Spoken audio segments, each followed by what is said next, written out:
सबसे common question जो लोग सेकंड चाइल्ड प्लान कर रहे हैं उनके मन में ये रहता है कि सर हमें पहला बेबी नेचुरली हुआ है, अब हम सेकंड चाइल्ड के लिए कोई भी प्रकार का ट्रीटमेंट क्यों ले।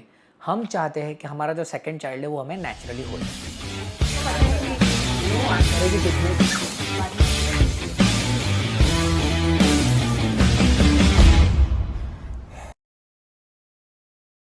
फ्रेंड्स हेलो, डॉक्टर जय Mehta from Mumbai. It's a great thing. ऐसा इच्छा बहुत लोग को रहता है। मुझे भी 2 बच्चे हैं, दोनों बच्चे नेचुरल हुए, तो मैं कंप्लीटली समझ सकता हूँ कि क्यों ऐसा कोई क्वेश्चन कर रहा है। बट प्लीज़ रिमेंबर, एक बार बच्चा हो गया पर अब दूसरी बार नेचुरली नहीं हो रहा है, इस चीज़ को कहा जाता है सेकेंडरी इनफर्टिलिटी। ठीक है, सेकेंडरी इनफर्टिलिटी बहुत कॉमन चीज़ है हमारे कंट्री में। आपको आपके केस को पास्ट हिस्ट्री से कंपेयर नहीं करना। मैं एक सिंपल एग्जांपल देता हूँ। मान के चलिए किसी की शादी हुई रहती है, तब दोनों हस्बैंड और वाइफ की एज है 32 ईयर्स। अब 32 ईयर्स पे पहला बच्चा हो गया।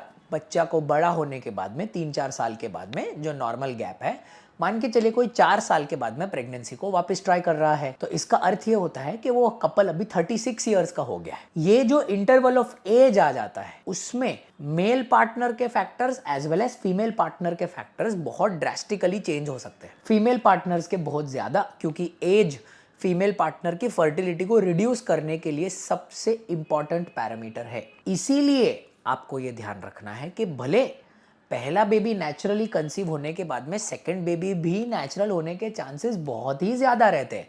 कोई दो राय नहीं है इस चीज में।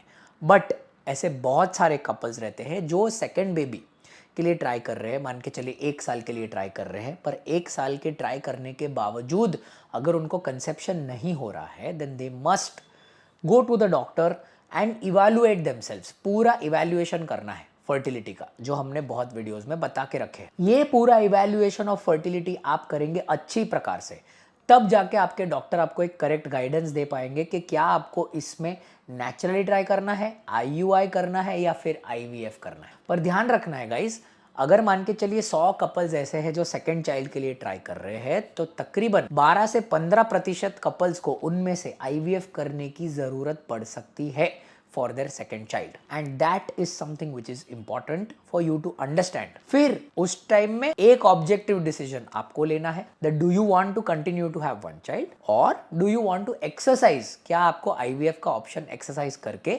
खुद को एक सेकेंड चाइल्ड के लिए थोड़ा सा बेहतर चांस देना है। ऑलराइट, ये बहुत बड़ा टॉपिक है और ये आईवीएफ को लेके हमारे बहुत सारे वीडियोस है जो सेकेंड आईवीएफ के लिए भी सेम होल्ड करेंगे। तो अगर कोई ऐसे कपल्स है जो लॉग इन करके ये सुन रहे हैं, तो वो आईवीएफ के प्रीवियस वीडियोस भी सुन सकते हैं। एनी मोर डाउट्स आप कमेंट्स में डालिए, मैं या मेरे टीम मेंबर्स आपको आंसर करेंगे। Thank you so much.